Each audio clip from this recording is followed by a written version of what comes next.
Salam sejahtera, terima kasih karena bersama dengan saya di Nazilin Unity Channel. Saudara-saudara sekalian, masih hangat berkait dengan SD, kononnya Muhyiddin layak jadi Perdana Menteri, tetapi telah disangkal oleh beberapa pihak, termasuklah kali ini Azalina Othman Said, Menteri untuk Undang-Undang dan Transformasi Parlimen, menyatakan bahwa SD Muhyiddin tak semudah pertandingan sukan.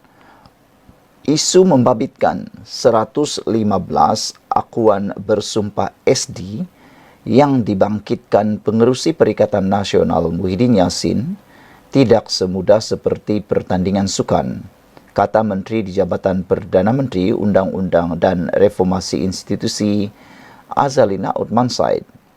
Ini kerana katanya persetujuan untuk membentuk kerajaan mesti datang daripada parti dan bukan individu selain tertakluk kepada Undang-Undang Anti Lompat Parti.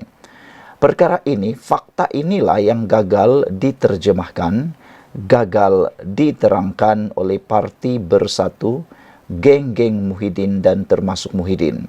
Banyak pihak macai yang menyokong Muhyiddin. Ramai pihak yang cuba menegakkan benang yang basah. Tapi mereka lupa dua fakta utama ini, yaitu bagi membentuk kerajaan, sokongan mestilah datang daripada parti dan bukan secara individu. Menurut Akta Lompat Parti, sekiranya mereka menyokong secara parti, datang daripada parti, ianya adalah sah. Tetapi, sekiranya ia datang secara individu, maka ianya telah melanggar Akta Anti Lompat Parti dan dianggap telah lompat parti. Selain daripada itu sebabnya SD sudah tidak diguna pakai lagi dalam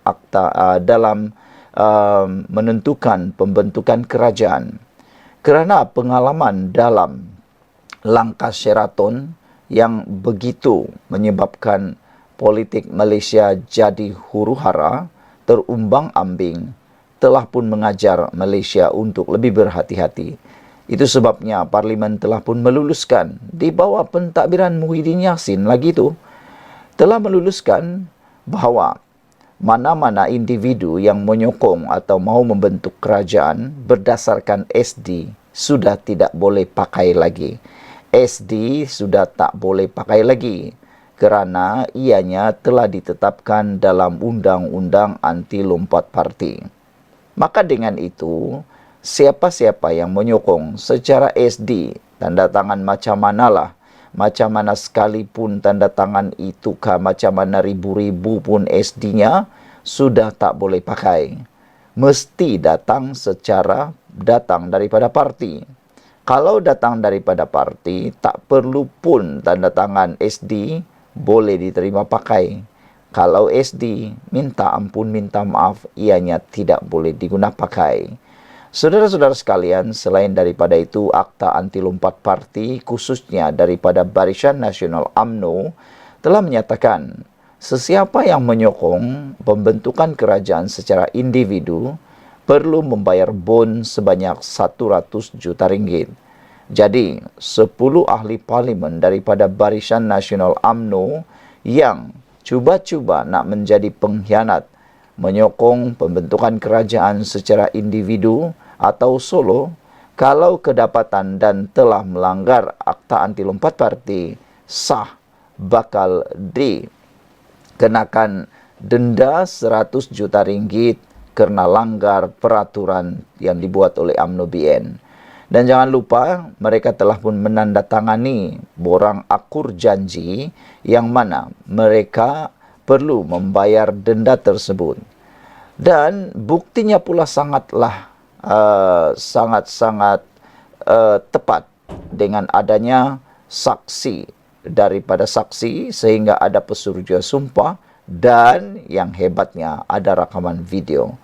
Nampaknya UMNO telah pun belajar sesuatu daripada pengkhianat yang telah mengkhianati UMNO sebelum ini. Menurut Azalina lagi, dalam perkara ini, kalau daripada mula dia tak ada bilangan lebih daripada parti politik lain. Kedua, yang di Pertuan Agong masa itu dah titahkan supaya perkiraan ataupun parti dengan parti bersetuju. Katanya pada sidang media di PWTC Kuala Lumpur, sempena Perhimpunan Agung UMNO. Azalina menambah, selepas parti bersetuju, mereka kemudiannya terikat kepada perjanjian gabungan selepas pilihan raya.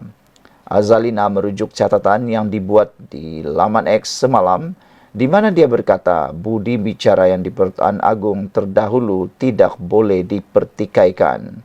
Menteri berkenaan menyebut mengenai perkara 43 dalam kurungan 2/E Perlembagaan Persekutuan yang menyatakan bahawa yang di Pertuan Agong mempunyai kuasa untuk melantik seorang Perdana Menteri yang berkemungkinan mendapat kepercayaan majoriti di Dewan Rakyat. Semalam Muhyiddin menyerahkan kepada polis 115 SD termasuk daripada dirinya sendiri sebagai bukti mendapat sokongan untuk dilantik sebagai Perdana Menteri selepas pilihan raya umum ke-15. Media turut mendapat salinan SD yang diberikan Muhyiddin kepada istana bertarikh 12 November 2022 di mana dia menyebut bahawa dia telah melampirkan 51 SD daripada PN, PAS 22, GPS 22, Gabungan Rakyat Sabah 6, Parti Kesejahteraan Demokratik Malaysia 1 serta SD daripada 10 ahli parlimen BN dan 2 ahli parlimen bebas.